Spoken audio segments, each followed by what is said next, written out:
Welcome to the Vancouver Life Real Estate Podcast, where today we are deep diving into the forces that are shaping Vancouver's future real estate market when it comes to planning, building permits, urban development, and housing policies.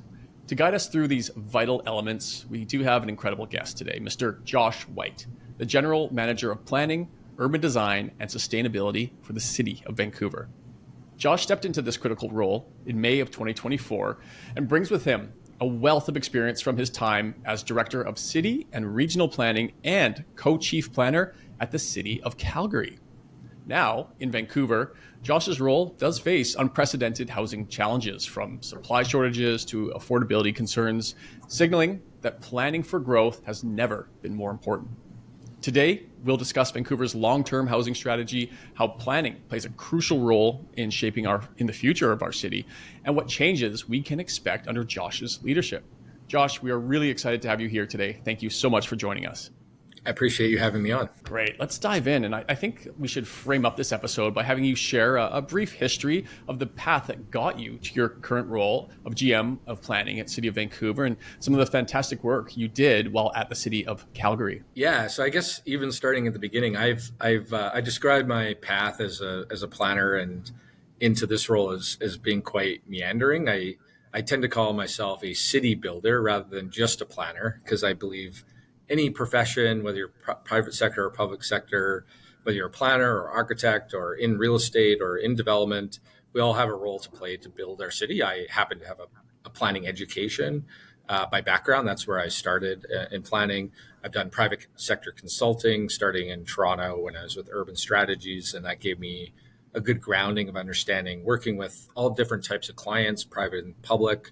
And then I would describe the next step in my career as a bit of an unexpected left turn, where I like to describe it as accidentally going into politics, and ended up working in the mayor's office in Calgary. Was working on a kind of an upstart candidates campaign, doing policy from my time when I was living in Toronto, but Calgary being my hometown, worked on a candidate, Naheed Nenshi's candidacy with no expectation that he could win, but out of kind of nowhere, he ran this insurgent campaign, won, and he asked me if I'd come home to Calgary and work with him, and had incredibly valuable, interesting experience working in a political office, helping him implement the vision he had laid out during this campaign. That was very exciting. But I always wanted to go into development, actually, and contribute to city building very directly and very tangibly. And so for about 4.5 years, I also, following my time in the mayor's office, ended up working at Dream Development, Dream Unlimited out of Toronto, in the Calgary office, doing projects there. So gained a lot of appreciation and understanding for the motivations, the pressures, the processes as a developer there. And help build what I think is a leading development in Canada called Alpine Park in Southwest Calgary.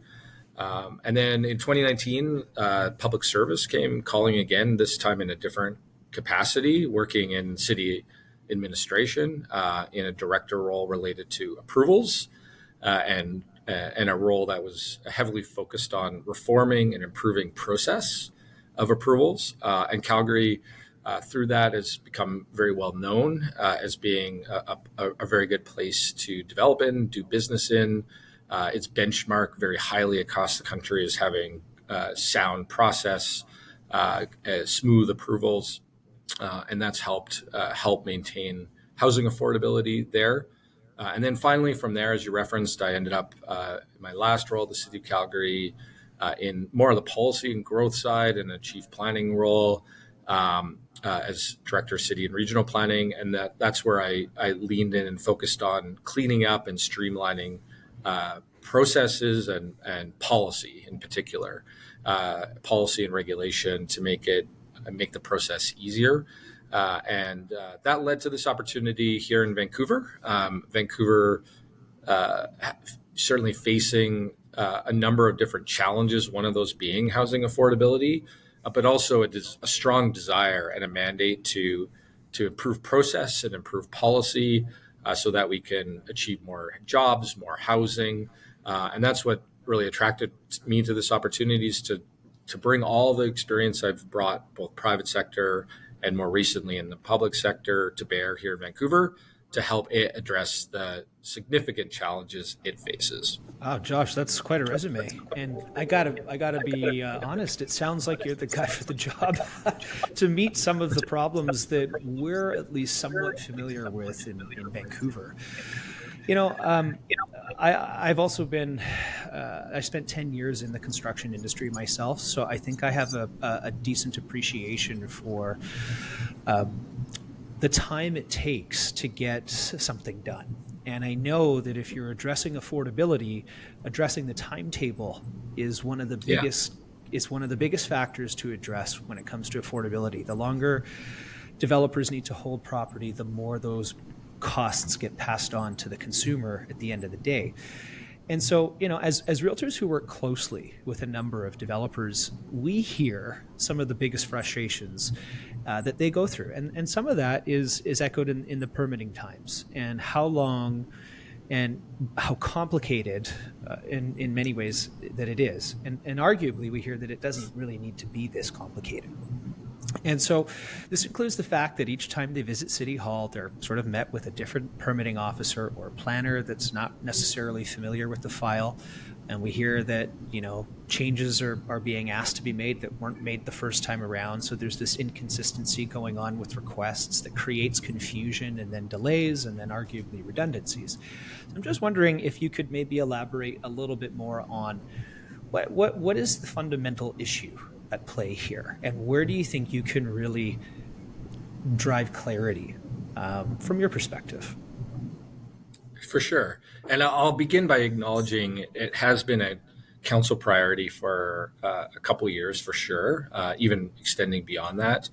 And then, so we've had council goals like what's called 3331, right, which is related to different types of permit. So everything from like a home renovation, the first three, to approval of a single detached or small dwelling, the second three within 3 weeks, and then the 3 months for larger development permits, and then 1 year for the total process to do with the most complex applications. And there's been a lot of focus through permitting improvement program to reach those 3331 goals, and especially a lot of progress on the first 2 threes, I would say. I think that's where a lot of the energy and effort has begun with my colleagues in the development, building, and licensing department and across the corporation to streamline those processes, and a lot of good progress on those less complex, like high volume, less complex applications. Those, I think that's all very, very good news. A lot of the maybe anecdotal challenges you hear might relate to some of the more complex applications. And so everything from like the rezoning process, which is in my department's purview to manage that process. And then those complex development permit applications that go through across departments. And I think that's really the next kind of nut to crack here. And it relates to a lot of different kind of systemic issues, I would suggest. First, the policy that informs it is very complex. It's very layered. It's built up over a period of time. And we've added expectations, sometimes, very good ideas, very good policies to implement, but we're also perhaps created in a different time, right? When, maybe everything was strata development versus rental today, and maybe it doesn't fit or work as well as it used to 10 years ago. Or the economic conditions have changed, and that's causing a problem with the implementation of those policies. But all that's to say, it starts with we have a very, very complex regulatory and policy regime that we need to improve, clean up, streamline, and simplify pretty dramatically. If you read the City of Vancouver's policies, it's actually very difficult often to understand what our priorities and values actually are, right? We're trying to say everything all at once. And so it starts there, for sure. And we need a clearer, cleaner, simpler set of guideposts, right? Where, certainly we want to avoid the bad outcomes that we don't want. Absolutely. That's regulation's role. but to be far more open-ended to a wider array of good or great possibilities. We're way too prescriptive in all those sort of things. So we end up miring ourselves in a very process-focused or process-heavy way of adjudicating applications. And it starts with cleaning up that apparatus. Then it's about kind of designing our systems to allow for our systems and our processes with speed at part of the heart of it. As you alluded to, time is money, and a slow process has material impact on the viability of a project. So moving away from things like requiring a rezoning by default in every instance, right? That's a year worth of time. In many instances, I would say maybe in 80% of the cases, we can follow what the policy says, put the zoning in a simple way on the ground, and in more cases go straight to, for example, a development permit. That shaves off time.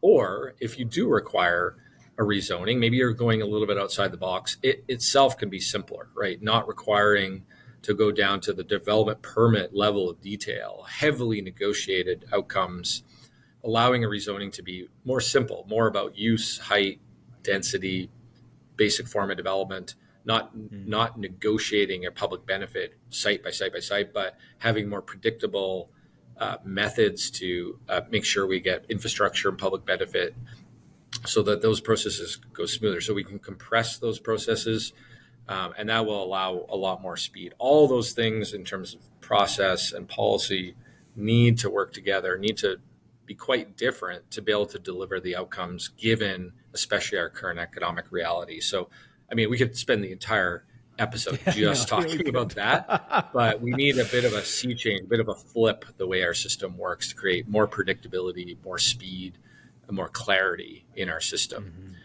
And that's the priority. It must be very interesting coming from a place like Calgary to Vancouver back to back and just seeing how fundamentally different the two cities operate.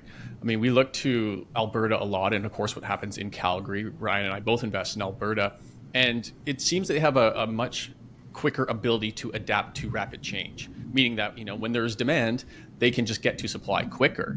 Yeah. We also just, talked about Austin in Texas. I mean, obviously very different, and I don't know if that's, necessarily the answer, but they saw rental rates skyrocketing, confronted it, and within 2 years had built 50,000 rental units and brought down rental prices. So I guess maybe too much even. It's totally possible. Sure. Yeah. And I guess I'm getting to the question of, from what you saw working in Calgary, is this something that Vancouver can adapt, or are we just dealing with other constraints that make it have to be even a little bit more creative? No, we absolutely can. And that system I kind of described, if you were describing a system with greater predictability, simpler rezonings, more pre-zoning, simpler regulatory regime, more predictable development funding mechanisms that are more standardized as opposed to negotiated. That's a system that points us to much more closely to what a place like Calgary or Edmonton is today, right? So we know what the blueprint is to get there. Similarly, on the process front, to smooth those processes, a lot of the same hangups that we have in terms of kind of stickiness or slowness in our process are things that did plague places like City of Calgary, 10, 12 years ago, but put a long, sustained, concerted effort to and methodical approach to addressing those things. I would say we're well underway here, and we can arrive at those ways of being. I'll say a couple things contextually about Calgary. I reference sort of like we've had this sort of layering of policy. We've also had that layering of costs on development. And part of my observation here in Vancouver or the lower mainland is we had such a buoyant real estate market for so long with a lot of wealth flowing in that perhaps we ended up kind of lacking the discipline to make sure we're being more cost conscious to like, okay, we're inserting this policy or we're inserting this obligation on development. It's going to cost more. Everyone kind of accepted it because they knew the price would always float it. It would always sustain it until it doesn't, right? And now we're in a situation where the market has changed a lot. Like costs are far more volatile, And those things don't quite work anymore. In a place like Alberta, it's so heavily volatile all the time because it's commodity driven economy. I would say that discipline was more kind of built in to the culture of place because it was so hot and cold all the time that you kind of just had to be conscious of these things all the time.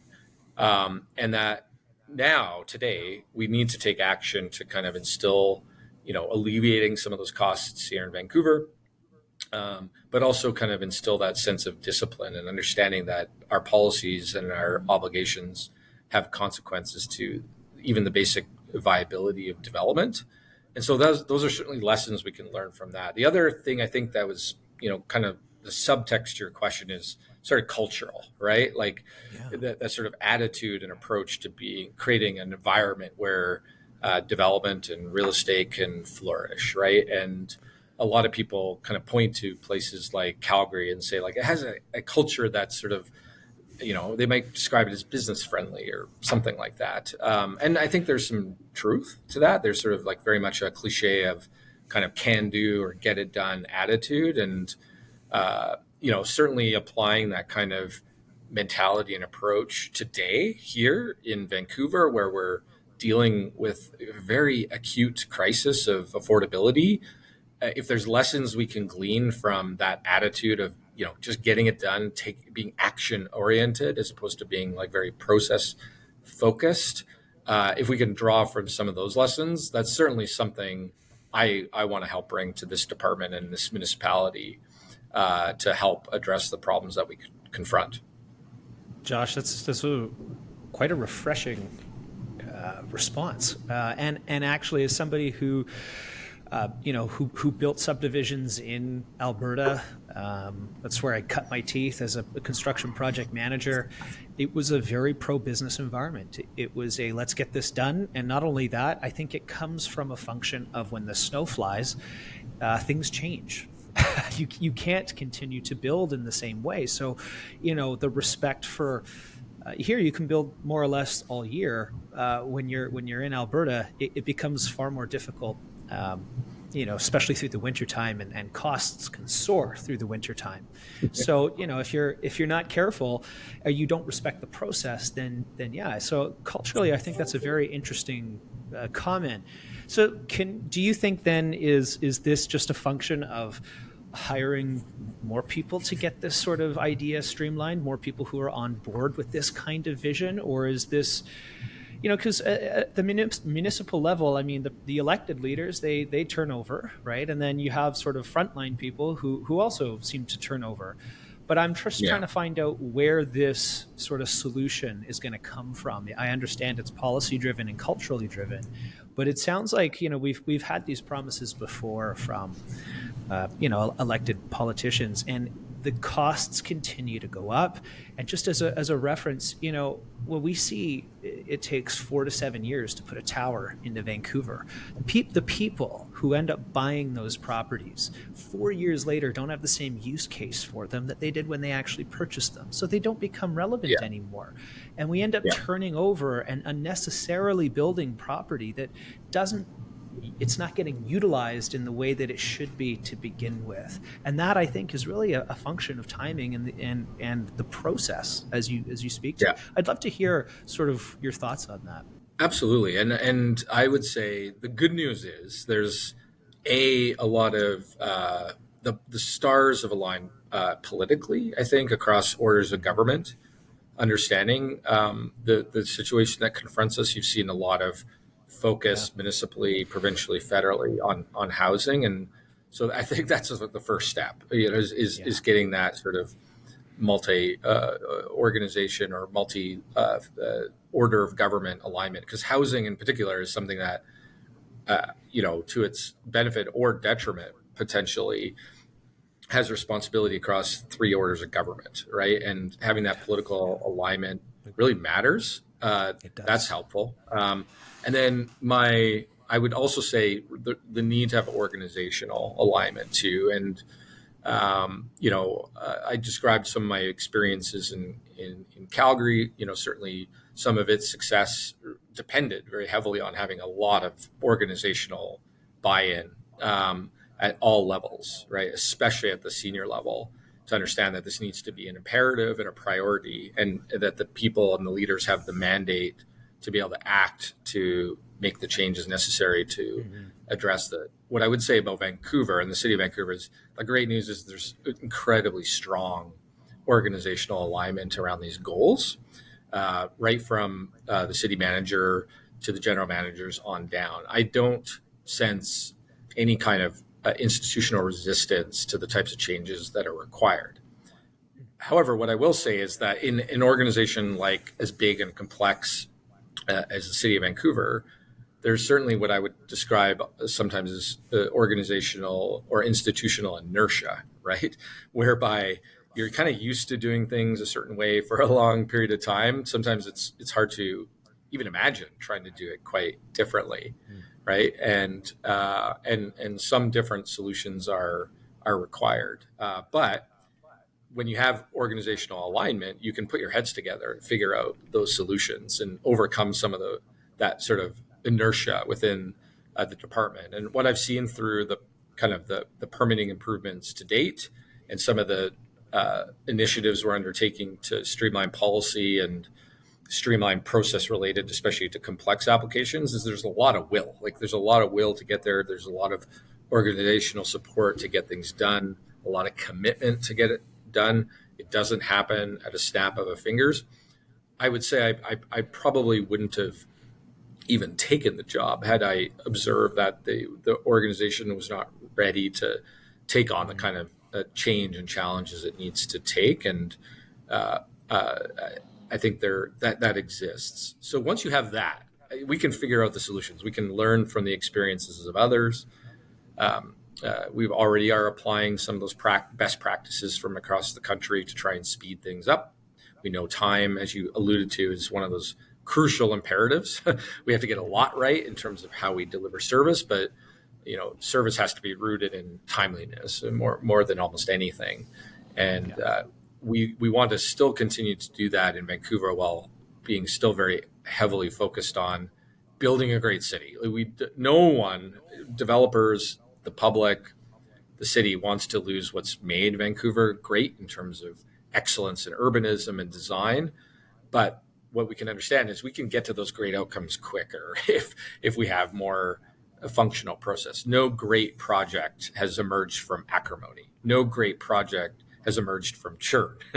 Great projects emerge from a productive process, good relationships, a healthy tension between applicants. It emerges from clarity. It emerges from professionals being able to have productive conversations to get to good outcomes. But we can do it quicker, and that's one of our focuses. It definitely sounds promising, and I completely understand and respect that housing in Vancouver is extremely nuanced and is not simple. And I think, you've mentioned affordability a couple of times. Let's maybe go down that path, because it's, that's part of the processes that you are streamlining here will, I think, ultimately lead to helping affordability, right? We all know time is money. And, it's literally systemic at this point, how big of a problem this is. I mean, affordability in Vancouver has been discussed for decades now. Yeah. And, we see new people in power, and it seems to be always one of the leading focuses, if not promises. And yet the outcomes are so, I guess, varied, if you will, to say it nicely.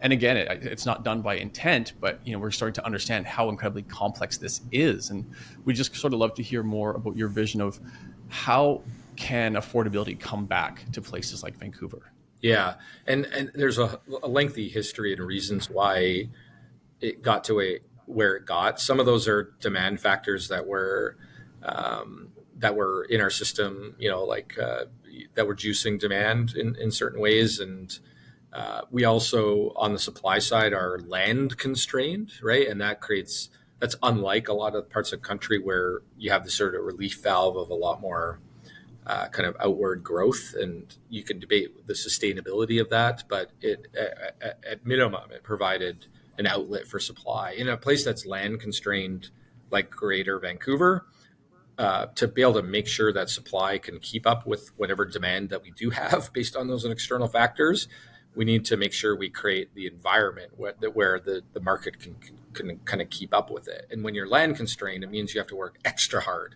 to figure out the solutions within your existing footprint to make that work from an infrastructure point of view, a funding point of view, a density point of view, And the very, very high growth in places like downtown Vancouver, certainly create a perception of a lot of development happening, but we still have not quite created enough supply to even get us to sort of what you might describe as, say, like a balanced rental market. For over a generation, we've been below 3% vacancy, like usually floating above or below 1%, which is effectively no vacancy. It's effectively no vacancy. It's always putting kind of constant upward pressure on rent. And we need to put in the systems. We need the growth strategy. We need the infrastructure support that allows us to build sufficient housing that we can have something that resembles a balanced market, which most people agree would be kind of floating above or below 3%, right?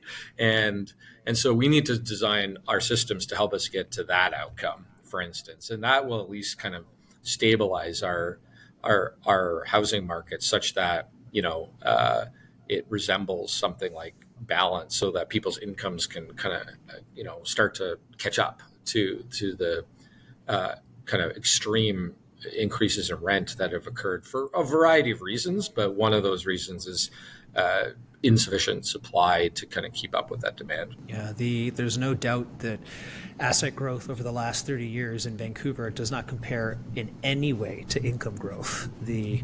If you look side by side on those things, they're hundreds of percentages apart from each other. I remember when my dad bought his house here, in Richmond, he bought a single family home for $250,000, and at the time he was making $65,000, right? So sort of a 1 to 4 ratio, 1 to 5 ratio kind of thing. In Vancouver now, if just the average household income versus a single family home is beyond 20 times the income. And it's just not sustainable. We do know Vancouver is a wealthy city and that there's huge amounts of wealth that transfer, which is how that continues to float. But it would be really nice to gain some stability in that pricing metric so that we can close the gap a little bit, because it has gotten way out of whack. You mentioned, for a number of different reasons. Inflation's part of it, money supply's another one, planning, speed, all of that stuff. And hearing that there's maybe more alignment than there has been historically, I think will help create some of that speed that we need. And speaking to some of these changes that you've brought up here, we have heard rumors recently that there's this highly anticipated system that you're maybe looking at for the spring, where we're going to have a DP running parallel process to sort of a BP, which could potentially cut that permitting time down in half. Can you confirm that this is either going to happen or that you're exploring this option? Oh, I will clarify the what's being explored and where our future system will allow us to go. Certainly more concurrence, but something I've been talking about is actually the potentially more overlap between a rezoning and a development permit process. Actually, cool. Yeah.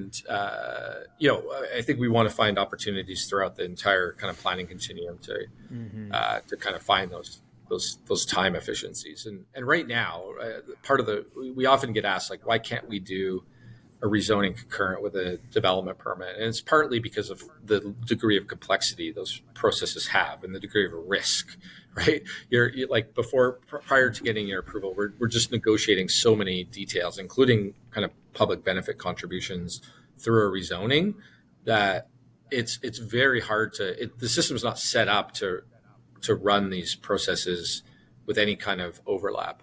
And where we can get to, and there's steps to get there, but where we can get to in the future, and again, places like Calgary do this. Not everyone takes advantage of it because there's still some risk of proceeding with a development permit before you get your council approval or rezoning. But if we can get more, as I described, more types of applications moving straight to development permit in the first place, because we've created a plan. We've said we want you to build 6 stories here. Right now, by default, we kind of make you spend 12 months kind of telling us, up to 12 months telling us why you should be able to build a 6-story building we told you you should be able to build in a plan, and rather than just putting the zoning on the ground and having a predictable regime to like for housing and for development charges. Right now, we default to rezoning because it's more of a negotiated process, right? And when you can kind of create more predictability in your policy and your public benefits, that allows you to pre-zone more stuff. So that allows you to, move, the fastest rezoning is the one you don't need to do at all, right? And so a goal for, let's say 80% of housing would be to get to there. But there's always people that are maybe wanting to go outside the box slightly, or the site has a unique characteristic you can't account for in pre-zoning, or it's a very large and complex site. There's always going to be rezonings. That's not going away, but we can make a rezoning different from what it is today, right? It doesn't have to be quite so detailed. It can have more predictable ways of acquiring public benefits just through more formulaic approaches, economically tested, et cetera. And when you have that, you can make a rezoning much more about, say, the basics of high density use, right? Basic form of development stuff. And if a developer in that regime feels like there's low risk in that type of scheme, it makes it far more applicable to be able to kind of overlap some of your development permit processes. So as you're kind of getting to maybe the middle of your initial review of your rezoning, you have some degree of confidence there's something there, it's going to work. You can afford to provide the opportunity to developer to start up their development permit process. It's not perfectly concurrent. You're not going, but a higher level degree of clarity is what it sounds like. Yeah, you're going to have more clarity of where you're going with this. Like maybe 2 months into your rezoning, you might go, okay, I think I could get into a development permit process now. We don't have a lot of super tricky issues to work out. And that's the type of thing that type of switch in your system can then open up, right? Concurrence then becomes a possible avenue. And again, that's really up to the discretion of the applicant, right? If they feel like it's worth their risk, or the risk profile is low enough through the rezoning that they can proceed, and the rezoning itself is not doesn't get tangled up in a DP process because you're duplicating the same level of detail in each. That's the type of system we can go to. And that's, I think, the opportunity we want to explore over the next little while. So when it comes to rezoning, we saw at the end of June of last year, the province essentially enforced their new Bill 44 and Bill 47 to help both single-family lots be automatically rezoned for 4, 5, 6 units. Yeah. And then, of course, the Bill 47 regarding to homes around mass transit, right? The TOAs, transit-oriented areas that allow for medium to high density. So I guess the question is, are you kind of pro that initiative, and did they go far enough, or are they kind of only rezoning and looking at density for a short-term problem compared to a long one? Yeah. So in Vancouver, on the multiplex, the small scale multi-unit housing, we're actually ahead of the province on that one, whereby we rezoned a pretty significant proportion of the city that was previously only single detached homes into allowing kind of multiplex forms. And so we were a bit ahead of it. I think other municipalities that hadn't done that are kind of reacting to that legislation and trying to figure out what it'll mean for their communities in terms of form, in terms of infrastructure, et cetera. So for us, it was a bit of an easier shift because we had already landed there. We had a couple areas where we needed to kind of change to comply with the legislation. But I think about 99% of our take up of multi-family development permits has been in areas where we had previously done it proactively as the City of Vancouver. So I think that's very positive. I think we've made it work for the City of Vancouver. We'll keep monitoring and calibrating it. Lots of permits are going through the system right now. We hope they work. It's a form of housing, an ownership of housing that can be very good for the City of Vancouver. The TOA legislation, the transit-oriented areas, again, I think the thrust of it is sound, very, very sound in principle. You want to make sure that your investments in transit are supportive supported by housing. Housing and transportation are symbiotic, right? Effective transportation needs good land use, and land use needs good transportation. And so the principle is very, very sound. Of course, when you draw just sort of simple concentric lines, 200, 408 meters, that creates some interesting implementation challenges. That's okay. I think we'll sort it through. So we've done the compliance with that, and there's going to be more work to go to figure out how to land it in certain areas. In certain stations like Nanaimo, 29th here in the City of Vancouver, we have some infrastructure challenges that we got to work through before we can really activate those transit-oriented areas. We'd like to do some more community planning around some of these stations. In many cases, areas like Broadway Plan were largely already above the minimum densities there. In the Broadway Plan update we had to make some changes, like to align with legislation, like changing in some areas within 400 meters of the station tower limits and things like that. But generally speaking, we were pretty well positioned because in many instances we were already above the minimum, but there's still work to do to kind of make sure that that lands in our context. And I know a lot of different municipalities are trying to figure that out and are struggling to different degrees, given how those concentric rings land on the ground, how they're going to figure out infrastructure, all those sorts of things. It's not easy. We can't expect those changes, especially if you're reacting to them, to land and produce housing like immediately. The municipalities are going to have to kind of go through the steps they need to make sure it works for their places.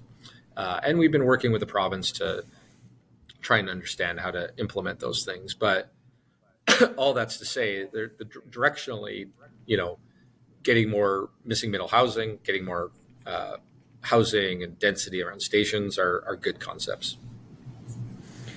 With respect to that, also comes I guess the development cost levies, and something that we've seen recently in the last little while is the fees that kind of come along with them. They're set to continue to increase what appears like quite dramatically over the next sort of 5 to 10 years. This was kind of broken to a lot of homeowners when they looked at their property taxes now having to go up quite dramatically over the next 10 years as well. And I think continuing to hit property owners with that is difficult, and I can understand why they're maybe looking at development cost levies. But is there ultimately these fees are still going to end up being paid for by the consumer, the person who ends up buying at the end of the day. So is the city sort of looked at ways of potentially deferring some of these fees or portions of these fees? Or I'd just love to hear maybe the thought process around, take it from me. I used to install deep, heavy utilities, right? So I understand the necessity for it. And as somebody who lives in a neighborhood where I think some of these deep, heavy utilities are rightfully decades old and in need of replacement, this is definitely a way of getting that done. But I would just love to hear sort of how, it's got to get paid for, but it's going to contribute to these properties still becoming more unaffordable, and at the end of the day being passed on to the consumer who's already struggling. Yeah, for sure. We've been, and in the COVID world, we've entered or have been through a very heavily inflationary period, and construction in particular has been hit. And that holds true not for just constructing the homes or developments themselves, but the infrastructure that does support them. So it's a really difficult challenge. Here at the City of Vancouver, we've held our development cost levies quite steady for the last few years, understanding that context.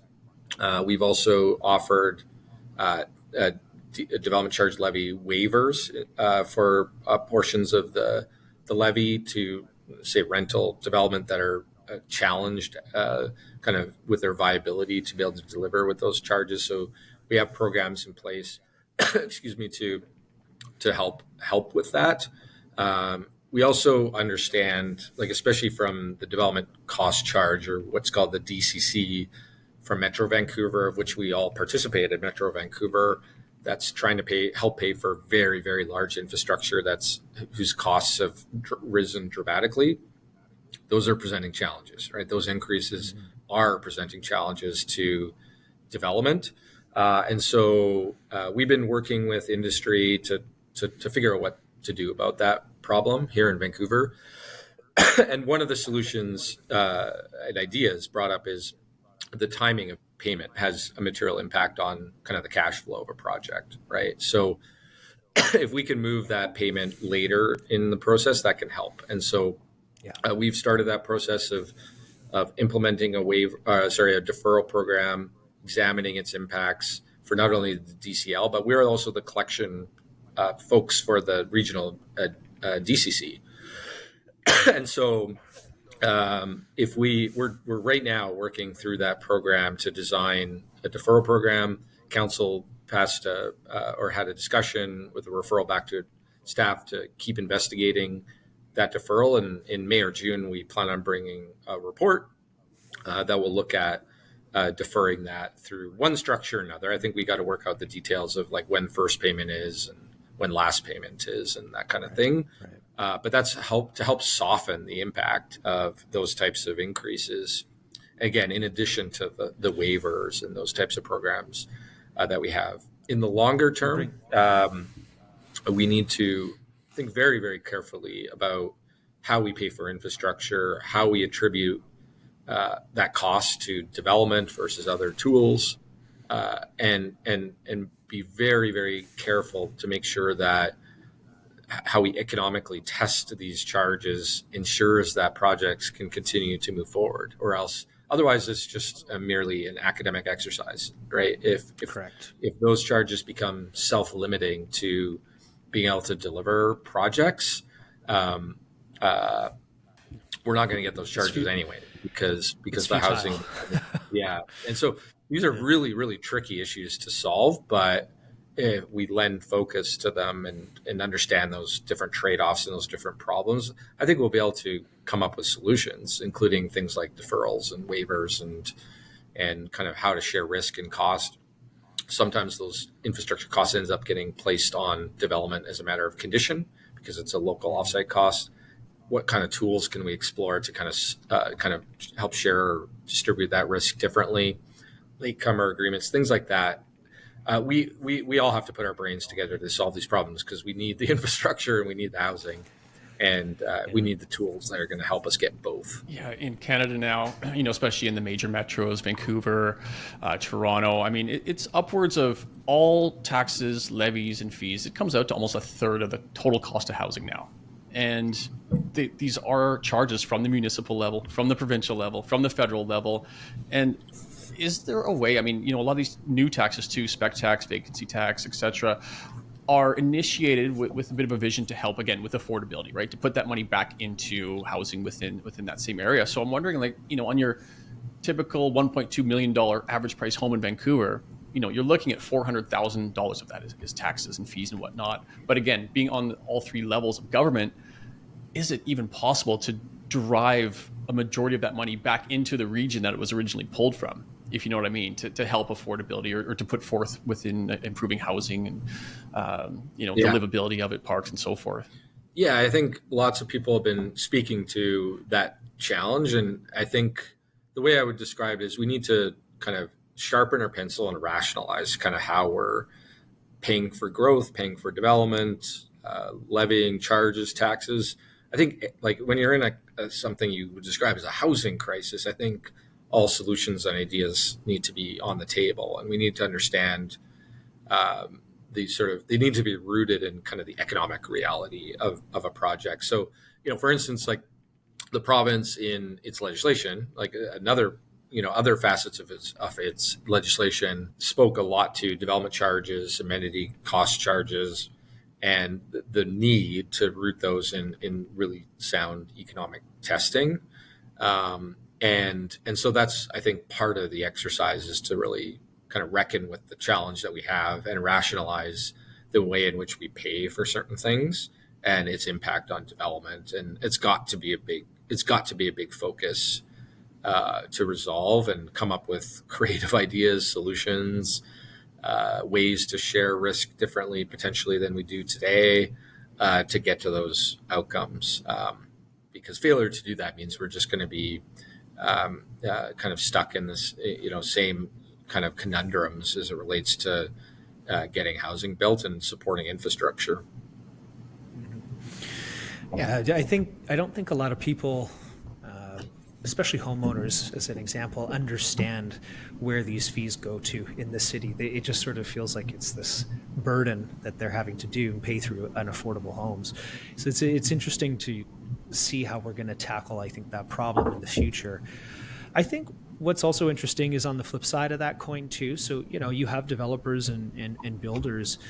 What from your perspective, what can they, I'm sure, because this isn't just a problem with the city of Vancouver, I'm sure you end up with applications that are like, come on guys, like this is kind of ridiculous. What can developers and builders do to streamline their process when they're coming to you in terms of what they can expect and what they should prepare so as to make this, efficient on both sides? Yeah, I think any application, it requires two, right?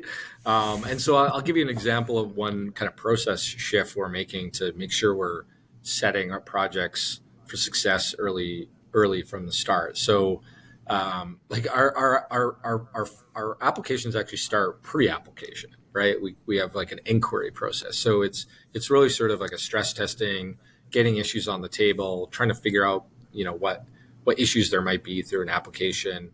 And we've certainly heard feedback that our inquiry processes are too slow, too laborious, not high value enough, such that even some are skipping the inquiry process. And we took that feedback to heart. We're now kind of redesigning our inquiry processes to kind of tailor them to the needs of the application, especially based on the level of complexity, right? And even the most complex applications will take like a workshopping style where we'll bring people to the table, we'll talk through the issues, understand, and this is sort of the key, like helping the applicant understand what's going to comprise a complete application, all those sorts of things, so that they're preparing the right work. We're all on the same page. We're creating kind of mutual expectations of what the steps are along the way, and creating kind of a joint accountability around that, right? Where, we'll make this commitment to, do the initial, you make the commitment to provide, complete application, sound, strong application. We'll commit on our side to do our initial review in this. You'll commit to kind of turning around that feedback and creating a bit of a roadmap for how especially a complex application should go. And so I think it's just about bringing our A games collectively. We're bringing an attitude of, mutual collaboration, respect, bringing our A games to the table, creating clear expectations and milestones, working together. In my experience, the projects that move fastest and smoothest are those, right? Where we set up that project for success right from the start, and things like changing our inquiry process to make that really productive conversation, it allows the rest of the process to go way smoother. And so if everyone comes to the table in good faith with that attitude and approach, we'll be successful. That makes sense. I think too, like housing is so big and vital to Canadians and Canada as a whole. I mean, some chief economists call or say that housing is the economy in this country. And right now, understandably, housing is in a very sort of slow market, downward trending market, and the pre-construction market, of course, when we look to Toronto and even Vancouver, is well, some would say in trouble, right? We've seen insolvencies for over a year here and some pretty dramatic numbers, especially coming out of Ontario.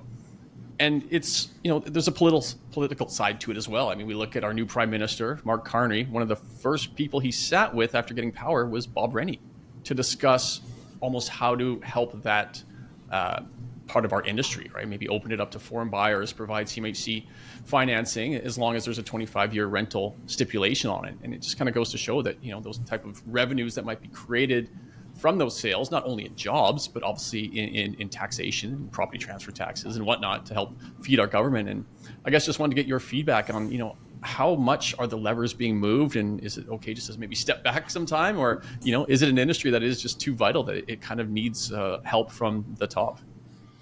Yeah, I think we are at what I would describe as the kind of the end of a vicious cycle of affordability, especially in markets like Toronto and Vancouver.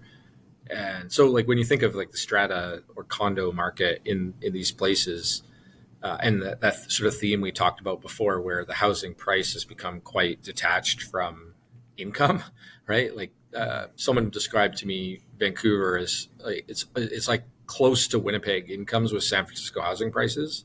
that's not a recipe for easy pre-sales, for instance, when you don't have like foreign investments, for example. And so like by definition, when prices are that high with strata, there's only going to be a certain income band that can afford that. And far more people that are interested in, buying, ready units to move into, as opposed to kind of as an investment, right? Or a long, and that makes, the financing for strata very, very, it makes the market for strata smaller, and it makes the financing for it more difficult.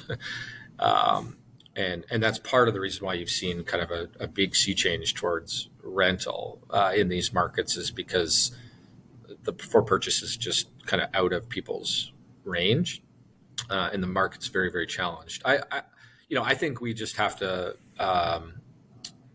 look at the widest variety of solutions. We still need strata. Like our housing targets and our housing plans still suggest that even in the city of Vancouver, at least 25% of our housing should be for purchase, right? And our housing starts are not quite keeping up to that. And part of it's those dynamics you talked about. And so I think we'd be interested in participating kind of across orders of government to figure out what we can do to make sure that we can, maintain home ownership as a key thrust. Certainly we've been looking at things like attainable home ownership kind of models and things like that. Lots of conversations with the province about those types of things. Look at different types of product within our kind of continuum of housing that are really conducive to ownership, and so that we can continue to build rental and still have the home ownership base available to us. But we have a lot of headwinds to overcome on that front.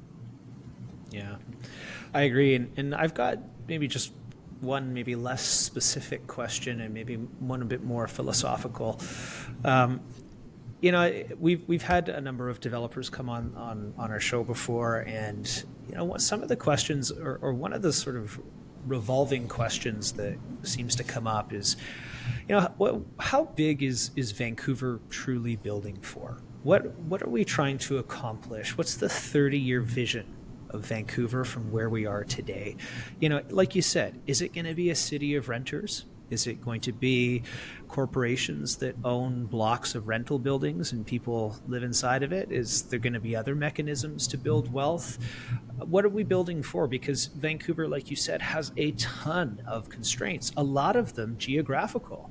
And so it'd be really interesting just to hear from your perspective and how the city is viewing that growth trajectory over, for my kids, as an example. Yeah, we are a growing city. And our 30-year vision for the city, expressed in things like the Vancouver plan, is to plan for a city of, approaching 1 million people, right, within the next generation.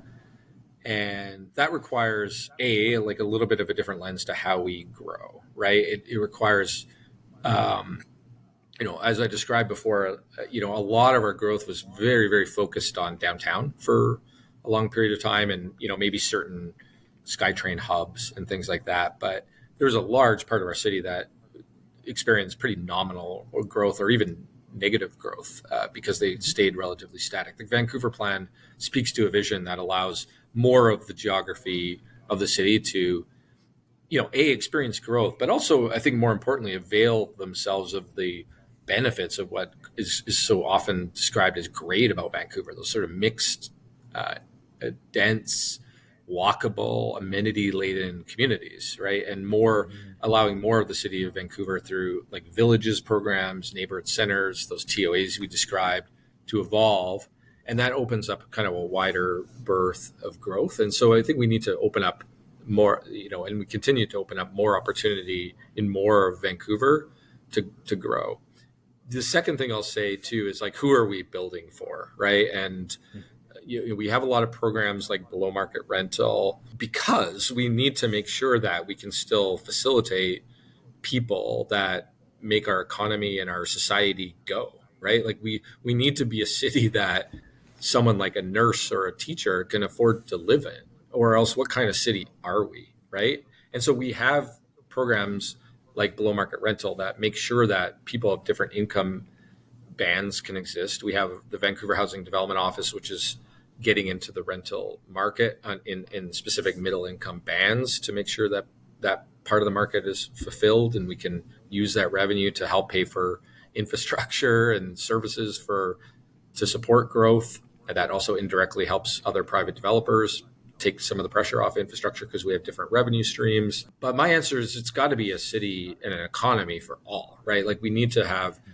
all kind of income bands well served. And yeah, we got to make sure those tools work to still make sure development works. And we might need to bring different revenue streams to bear and other orders of government to the table to help us with that, to float that. The burden just can't be on development and housing to pay for all those programs. But and similarly with our economy, right? Like we need to make sure that we're growing our job base in the city of Vancouver with the 5 or 6% of the land that is industrial within the city of Vancouver, growing our downtown employment, diversifying our economy. All those things need to happen in concert. Jobs, housing, doing that kind of in a sustainable way. And that really is the vision of the Vancouver plan when you look at it. So that really is our North Star. And that's what we hope to use to guide us to kind of hopefully that kind of inclusive, more affordable, economically robust place. That's fantastic. And this has been really insightful, Josh. We really, really appreciate your time today. And I think we'll just wrap it up with one last question. Sure. Anything that you maybe haven't elaborated on, what can Vancouverites expect from you during your tenure at GM, at the COV for planning?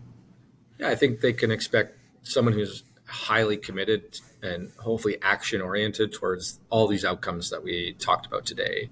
And someone who's hopefully inclusive of all the different interests and stakeholders and people. We all have a role to play, and in the conversation about how to kind of move forward and address these challenges. And but above all, you have hopefully someone who's trying to bring their experience and knowledge to bear. And we as public servants have an opportunity to come to work every day and try and make people's lives better. We're trying to improve people's lives for the purpose of public good. And hopefully they see someone who has a high degree of commitment to that purpose. Well, we really, really appreciate all your work that you are doing to help Vancouver and its very complicated housing landscape. For those who might want to learn a little bit more about you, what's the best way to reach out or connect with the information? Yeah, people can always get in touch with myself or our department. Encourage you to also become involved in the different initiatives and processes that are happening. That's often the best way to kind of get involved. If there's a community plan in your area or there's a process underway on an initiative that you care about, connect on vancouver.ca and learn about what's happening in your community and become involved. Brilliant. Okay. Well, from all of us, thank you so much. And everybody who tuned in today, thank you for watching as always. And we will see you here next week. Bye.